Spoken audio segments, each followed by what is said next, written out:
아이고 시간이 걸렸습니다. 고생하셨습니다. 예. 아이고 예. 아유, 아이고 어떻게 또 예예. 바쁘시죠? 아유, 참. 이게 바쁘다기보다도 참 막봐주시다니까 체력적으로 이제 좀 한계가 오네요. 이제. 그죠? 예. 아, 그리고 특히 이제, 저기 총선하고 달라가지고. 그러니까요. 아, 굉장히 길어요. 그러니까요. 그러니까 나중에 하루하루가 정말 힘들더라고요. 그러니까요. 이번에 그래서 뭐 사실 일정을 타이트하게 한다고 해서 막 돌아다니기 시작하다가 지난번 토론 앞두고는 이제 한계가 와가지고 막 염증약 먹고 이러니까 토론 때 몽롱하더라고요. 그래서 이번엔 토론 앞두고 좀 일정을 뺐습니다. 그래가지고 두 번째 토론 앞두고는. 예. 아니, 그래도 5.18 기념식 가셨잖아요. 가야죠 그거는. 예. 예. 가야 되고. 아니, 저도 그래서 갔습니다. 예, 맞습니다. 잘하셨습니다. 요즘 뭐 워낙 언론에 얘기가 많이 나오는 게 뭐 단일화니 이런 얘기다 보니까 제가 또 원래 단일화하면 연관 검색어가 또 안철수 대표님 아닙니까? 예. 예. 그냥 오늘은 예. 이제 제 지금까지 예. 뭐 경험 같은 예. 내용들 예. 좀 진솔하게 예. 솔직하게 저 조언을 좀 드리고 싶은 예. 부분도 있고 해서 그래서 이렇게 만남을 정했습니다. 제가 뭐 다른 분들이라면 몰라도 이번 계엄 사태 이후에 우리 안철수 대표님의 진정성이라는 거는 항상 저도 존경한다고 해왔고 존중하고 또 존경한다고 해왔고 한편으로는 저희가 3년 전을 생각해보면 참 그때 많은 일이 있었습니다. 예, 그래서 뭐 안철수 의원님 뵙고 제가 말씀드리는 거는 다른 국민의힘 인사와는 다르게 좀 더 허심탄회하고 편하게 얘기할 수 있을 것 같습니다. 예, 아니, 저도 마찬가지입니다. 예. 네. 그때는 선거 치르고 바로 또 인수위하시고 이러느라 참 고생 많으시고 하셨는데 예. 그때도 다 기억나고 하네요 이제 보니까. 예. 그러면 비공개로 전환하겠습니다. 네. 답변 부탁드립니다. 비공개로 전환할게요. 끝나고 백브리핑을 하겠습니다. 예. 네. 요청이 있거나 뭐 지시가 있으셨던 건지 아니면 개별적으로 좀 움직이신 건지 말씀해 주세요. 우선 개별적으로 만나야 될 필요가 있다고 생각했습니다. 그리고 또 이번 선거가 우리나라 미래를 좌우하는 정말로 중요한 선거이기 때문에 이번에 반드시 이겨야 된다.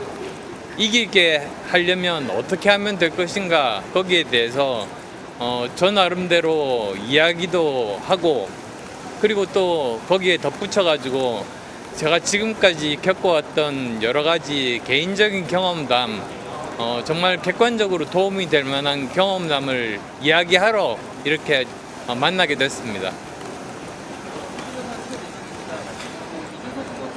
단일화 응할리는 절대 없다는 거는 그런데 안에서 공개 회담도 진전이 좀 있었나요? 제가 단일화를 해야 된다고 직접적으로 말하지는 않았습니다. 그렇지만 이제 그 여러 가지 가능성들에 대해서 나름대로 객관적으로 이런 경우에는 어떻게 하면 좋겠다. 저런 경우에는 또 어떻게 하면 좋겠다. 이런 일종의 조언 겸 부탁의 이야기를 했습니다. 아니 정치 이제 여정 겪어오시면서 단일화를 통해서 부정적인 승리를 일궈내신 경험이 여러 차례 있잖아요. 이준석 후보에게 그런 이야기 좀 직접 해주셨는지 이준석 후보 반응 어땠는지 궁금합니다. 지난 단일화의 여러 과정들에 대해서는 이미 본인도 잘 알고 있는 바이라 그리고 또 같은 지역구를 오랫동안 했지 않습니까? 그러니까 구태여 그런 세부적인 이야기를 할 건 없었습니다. 오히려 바깥으로 알려지지 않은 이야기 그리고 또 제가 마음속에 담아두었던 그런 이야기들 위주로 가능하면 뭐 이준석 대표 입장에서 도움이 될 만한 그런 이야기들을 주로 나눴습니다.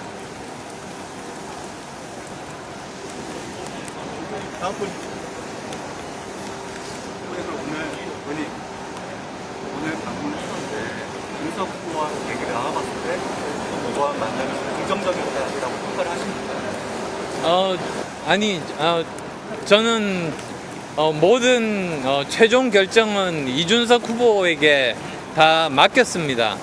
대신에 제가 이제 이야기한 것은 아까도 말씀드렸듯이 이런 여러 가지 제 개인적인 그 바깥으로 알려지지 않은 그런 경험담이라든지 그리고 또 만약에 그 단일화 내지는 후보 단일화에 대한 생각이 있을 때는 어떻게 하면 좋겠다는 정도의 그런 일종의 조언들을 주로 했습니다. 아마 최종 판단은 이준석 후보가 하겠죠. 예. 한국경제신문 안식입니다. 혹시 단일화에 대한 구체적인 방법론에 대해서도 이야기가 오고 갔는지, 만약에 오고 가지 않았다면 혹시 의원님 개인적으로 바라보시는 방법론 중에 있다면 어느 정도 구체적으로 이야기는 했는데 아마 그 이야기는 이준석 후보한테 들어보시면 될 것 같습니다. 어쨌든 만약에 당으로 오시면 제가 뭐 나이로는 선배이지만 제가 잘 모시겠다, 그 정도 이야기는 했습니다. 또 만나실 계획이나 추후 일정이 잡힌 게 있습니다. 예, 추후에 이제 추후에도 이제 만남의 가능성은 열어놓자고 서로 합의가 됐습니다. 그래서 아마도 그 남은 기간 동안에 다시 또 만날 기회가 있지 않을까 생각을 하고 있고, 그리고 또 필요하다면 김문수 후보와 직접 이렇게 만나는 것도 제가 주선할 수 있으니까 언제든지 이야기하라고 그렇게 말했습니다. 의원님 지금 지지율이 김문수 후보와 이준석 후보 지지율을 더해도 이재명 후보에게 못 미치는 상황인데, 이렇게 했을 때 단일화의 효과가 좀 떨어질 수 있다는 외부 지적들이 있고, 이준석 후보도 그런 입장을 봤는데 단일화 효과 지금 상태에서 해도 힘들 거라고 보시는데요? 저는 단일화 효과가 분명하게 있을 거라고 봅니다. 왜 그러냐면 지금은 많은 분들이 투표에 나가지 않겠다는 보수 유권자들이 굉장히 많이 계십니다. 그런데 만약에 그 단일화를 통해 가지고 그 격차가 예를 들면 5% 전후로 좁혀진다. 그러면 지금까지 후보에 투표에 참여하지 않겠다는 그런 분들까지도 그러면 한번 투표에 참여해 보겠다는 그런 일종의 용기나 희망을 가지게 됩니다. 그렇게 되면 결과는 또 바뀔 수 있다. 저는 그렇게 생각하고 있습니다. 다른 분 있으십니까? 저 혹시 이준석 후보가 공천 모델, 그래서 지금 선거를 좀 이끌어가려고 하는 것 같은데, 여기에 대해서 좀 조언을 해주셨나요? 그 동탄 모델에 대해서 그 직접 이야기가 나오진 않았습니다. 그렇지만 저 개인적으로 생각할 때 동탄 모델은 그 지역의 특수성이 있는 그 상황에서의 모델인 거지, 그게 전국 선거에 그렇게 적용 가능하다는 생각은 아직 하고 있지 않습니다.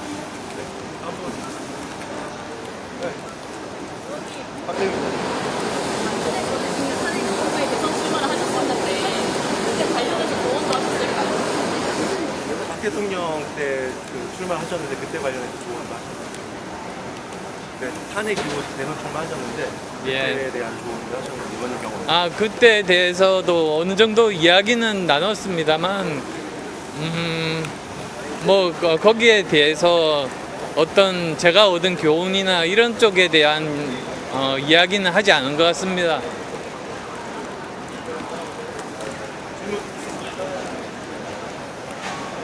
이건 좀 별개의 이슈인데요. 윤석열 전 대통령께서 부정선거를 다룬 동안에 발라가라 하셨는데, 이에 대한 부분 선거에 부정적인 영향이 미치는 게 아니라 우려가 나와서 어떻게 생각하시는지. 지금 사실은 기자님께서 말씀하신 부분은 제가 처음 들었습니다.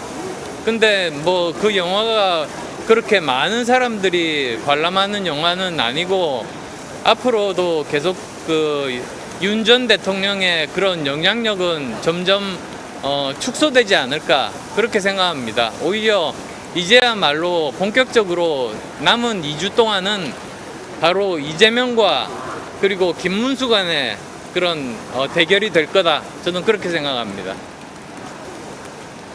더 없으시면 여기 뒤에 이준석 후보도 있으니까 여기까지 하겠습니다. 예, 감사합니다. 수고하셨습니다. 고맙습니다.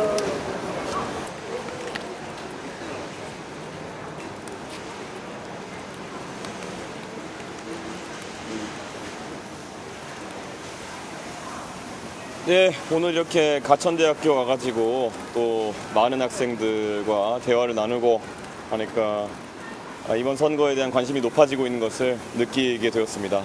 그리고 무엇보다도 또다시 한번 일자리 문제, 취업 문제 이야기 많이 들었고 특히 문과 계열 학생들 이야기할 때 직업에 대한 고민들 많아 보였습니다. 그래서 그 부분 또 정책에 반영할 수 있도록 계속 노력하겠습니다.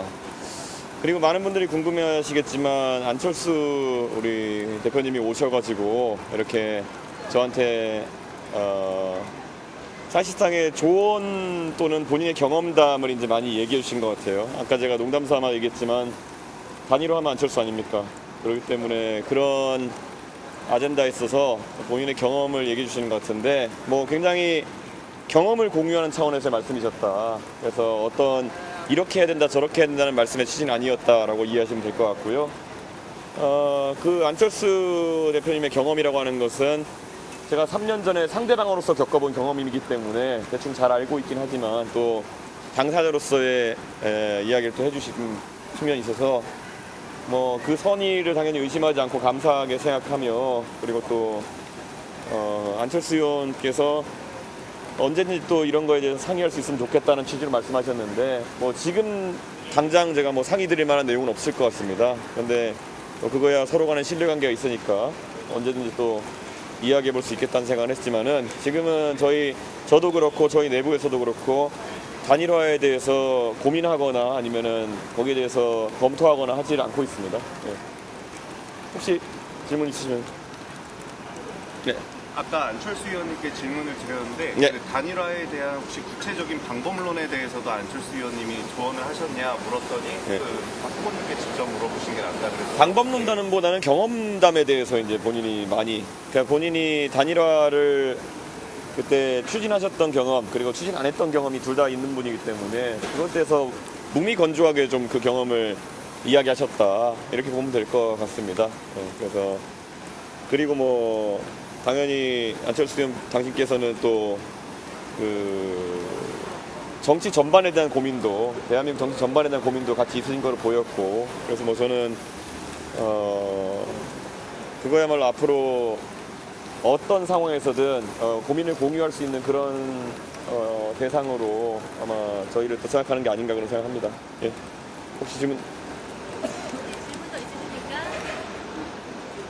안철수 의원이 본인 조언을 다 듣고 선택은 후보님만 남았다. 네.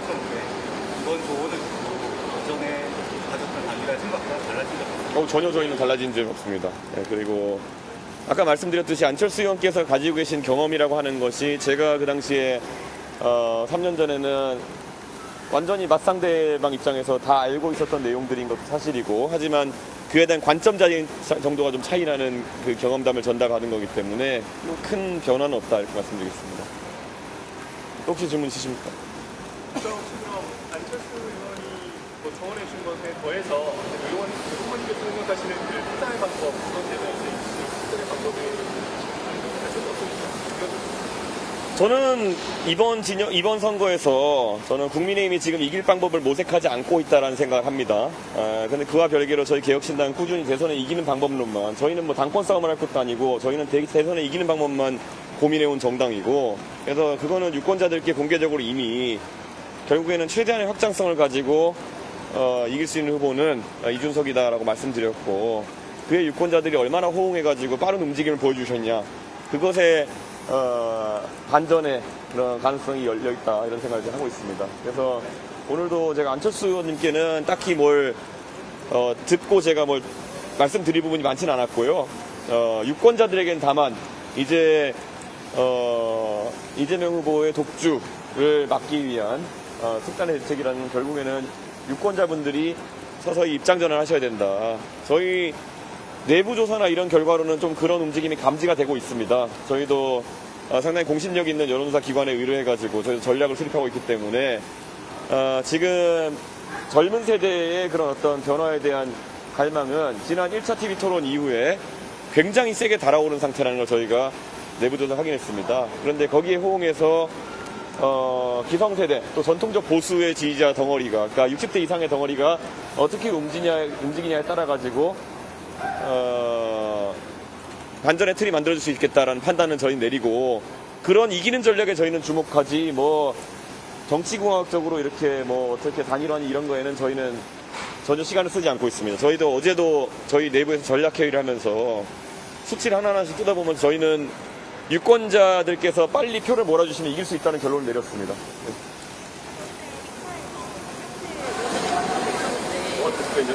위원장 만나고 네.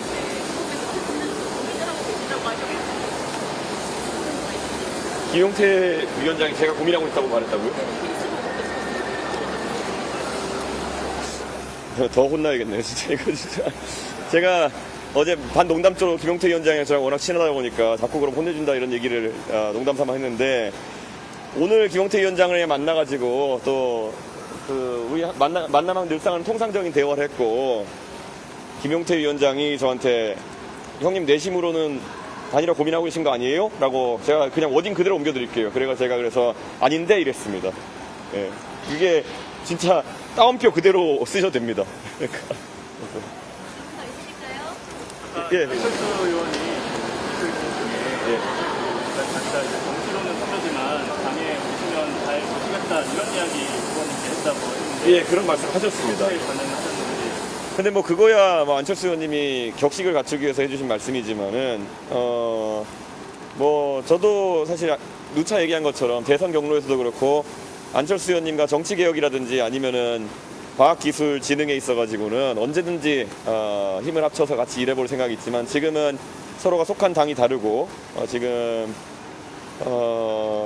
그렇게 할 수 없는 상황이기 때문에 안철수 의원님께서 그런 제안을 하시는 것은 감사하게 들으면서도 뭐 실질적인 그런 움직임이 있을 수 없는 상황이다 이렇게 말씀드립니다.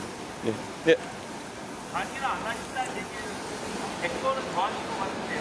네. 국민의힘에서 가급적 이야기가 나오지 않도록 할 방법은 뭐 사실 저희는 이 단일화 논의가 반복되는 것 때문에 사실 표심의 집결에 상당한 장애를 지금 입고 있습니다. 그렇기 때문에 상징적인 의미로 손해배상을 청구할 수는 있겠지만은 그게 뭐 선거에 의미 있는 행동 아닐 거고 저희가 이게 자꾸 이제 정치 과정에 대해 가지고 대중들이 약간 잘 모르시는 부분이 이게 뭐 돈이 자꾸 나간다 이런 얘기를 하시는 분도 있고 한데 선거를 치르다 보면은 선거에 들어가는 비용은 보통 선거운동 기간이 시작되기 전에 다 지불을 마칩니다. 그렇기 때문에 뭐 금전적인 문제 때문에 단일화를 할 것이라느니 아니면은 뭐 이준석이가 뭐 한 자리 받고 할 거라느니 이런 가설이나 동기 자체가 저희는 다 그냥 부정하겠습니다. 왜냐면 그게 실제가 아니고 한편으로는 이준석을 포섭하기 위한 뭐 여러 가지 행동들이 제가 탈당해서 창당하기 전에도 있었지만 제가 거기에 응하지 않고 창당한 것은 잘 알고 계실 겁니다. 그래서 제 입장에서는 그런 거에 제가 정치하면서 한 번도 이끌리지 않았다라는 게 하나의 그 포인트일 겁니다. 네. 네.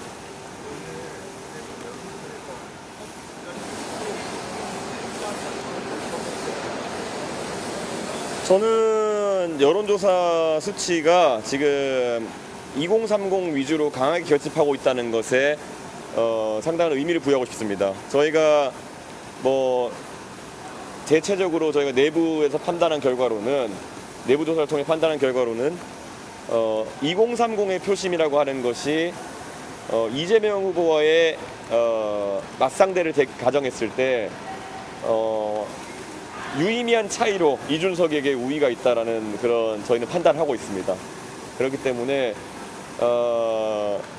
저희는 이준석 중심으로 이번 선거가 치러지게 되면은 저는 지난 대통령 선거 때 2022년 대통령 선거보다 젊은 세대에서 더 강한 결집이 일어날 것이라는 확신을 데이터를 보고 하게 됐습니다. 네, 그래서 아까 제가 말씀드린 것처럼 유일한 변수는 60대 이상의 전통적 보수 지지층이 얼마나 빠른 속도로 이런 변화에 참여하느냐에 달려 있고 실제로 지난 토론 이후에 60대 이상에서도 특히 60대 여성 중심으로 굉장히 큰 변화가 감지된 것도 사실입니다. 그래서 저희는 항상 선거할 때 데이터 보고 저희가 하는 거지 저희는 감을 보고 하는 게 아닙니다. 그렇기 때문에 저는 중도 보수 진영의 유권자들께 강하게 호소하는 것이 오늘부터 그 흐름이 가속화되면은 아마 2차 TV 토론이 끝날 때쯤에는 완연한 변화가 있을 것이다. 그렇기 때문에 당장 이번에 이 정체되어 있는 선거에서 한번 파란을 일으켜보자라는 것을 주변에 널리 알렸으면 좋겠다, 그런 생각입니다. 예, 예. 네. 오늘 오전에 윤석열 전 대통령이 부정선거 관련 코멘터리에 관람한 사실이 좀 알려졌는데 국민의힘에서는 탈당한 분이라 문제 없다 이렇게 하는 건데 그분이 어떻게 보셨나요? 윤석열 대통령은 원래 평생을 수사검사로 살아오신 분입니다. 아마 수사하시는 분들이 이 수사 대상에게 항상 고지하는 것이 묵비권을 행사할 수도 있고 아니면은 또 편하게 하신 말씀할 수도 있고, 그런데 하시는 말씀은 항상 본인에게 불리하게 작동할 수 있다, 이런 고지를 할 텐데요. 저도 윤석열 대통령께 말씀드리고 싶은 게 있다면은 가만히 계시는 게 제일 좋을 것 같다. 지금 선거 과정 중에서 본인이 하는 모든 행동은 본인에게 불리하게 작용할 것이다, 이런 말씀을 드리겠습니다. 네. 의원님 안철수 의원이 김문수 후보 네. 만남 추천하겠다고 하는데 만날 의향 있으십니까? 제가 뭐 김문수 후보를 지난번에 서울시 행사에서 만나 뵙기도 했고, 뭐 김문수 후보를 만나는 것은 지금 오해를 살 가능성이 있기 때문에 제가 만날 생각이 지금 없습니다. 근데 뭐 김문수 후보께서 뭐 기사로 이렇게 통상적인 발언하시는 것들은 많이 보고 있지만 그게 뭐 저희의 움직임에 영향을 주는 상황은 아닙니다. 네. 네. 후보님 저 공화마을 가십니까? 이번 주에? 아직까지 최종 판단하지 않았지만은 지금으로서는 선거 일정에는 들어있지 않습니다. 네, 뭐 저희가 뭐 그건 끝까지 한번 검토해 보겠습니다. 네. 후보님 오늘 관천대를 방문하신 배경을 두고 네. 과거 이재명 민주당 후보가 이름도 모르는 대학이라고 네.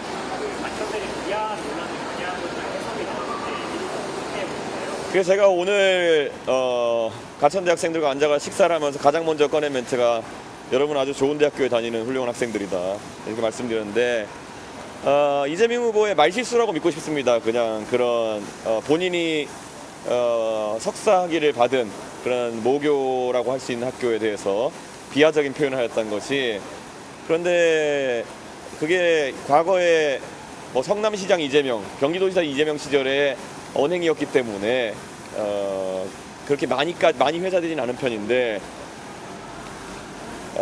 대통령이 되었을 때 그런 분열적인 어휘를 사용하거나 비하적인 어휘를 사용하는 것은 큰 문제가 될 수 있다. 예전에 이재명 후보가 선거 과정에서 유권자에 대해서 이찍이니 뭐 이런 말을 하면서 또 이슈화가 된 적이 있거든요. 그분의 가벼운 언행에 대해 가지고는 계속 아마 국민들의 의구심이 있을 거다, 그런 생각을 하고 있습니다. 제 눈에는 가천대학교 학생분들이 다 훌륭한 학생으로 보이고, 특히 가천대학교 저희가 고속도로 타고 오면 항상 옆에서, 오늘도 제가 첫 질문이 저기 저 멋진 건물은 뭐냐 이렇게 물어봤을 정도로 저도 항상 꼭 가보고 싶었고 관심 많은 학교인데, 오늘 정말 학생들의 수준 높은 질문에 감탄했고, 무엇보다도 굉장히 이런 적극적인 의사표시를 하는 그런 학생들이 많아가지고 저는 가천대에 대해서 굉장히 긍정적인 인상을 더해가지고 오늘 가게 됐습니다. 예. 네, 감사합니다. 이거 기자 질문이라고요, 이번에 언론 질문. 예. 네.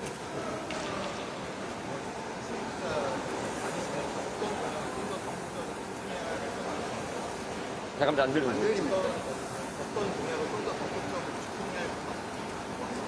학식 먹자 하면서요?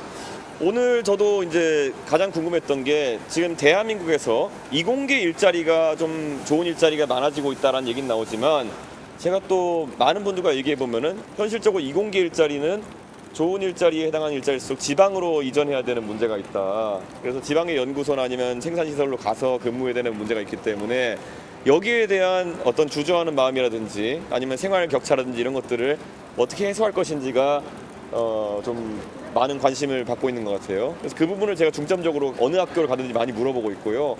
그래서 이공계 이제 연구원이나 이런 것에 대한, 이런 분들에 대한 처우는 저희가 지난번에 한번 개선하기 위한 과학연금이나 이런 이야기를 한 바가 있고요. 지방에 이제 회사로 취업하시는 분들에 대한 공약은 저희가 계속 이야기를 들으면서 고민하고 있습니다. 이게 사실 젊은 세대에게는 취업 고민이 제일 크기 때문에 그 부분 풀어내야 되고요. 창업에 대한 고민도 굉장히 많이 나오는 것 같습니다. 특히 가천대학교는 오늘 들어보니까 창업 지원 프로그램이 굉장히 활성화돼 있어가지고 특히 창업에 대한 관심을 가는 학생들이 많은 것 같은데요. 지금 소위 자금 지원이나 이런 것들이 있어가지고 학생들이 접근성이 좀 안 좋은 자금들이 좀 많기 때문에 그런 부분을 경로를 좀 넓혀달라는 얘기가 있었고, 한편으로는 이 사업화를 진행하는 과정 속에서 좀 도움을 줄 수 있는 방법이 있는지 이런 걸 고민하는 부분이 있었습니다. 그래서 이런 거 저도 미리 뭐 많이 고민해왔고 저희 과방위에서도 많이 논의했던 그런 부분이 있지만 앞으로 정책에 또 담아내고 또 많이 공약할 수 있도록 하겠습니다. 질문 더 있으실까요? 네. 오늘 여기까지 오셔서 너무 감사했습니다. 예. 고맙습니다. 네.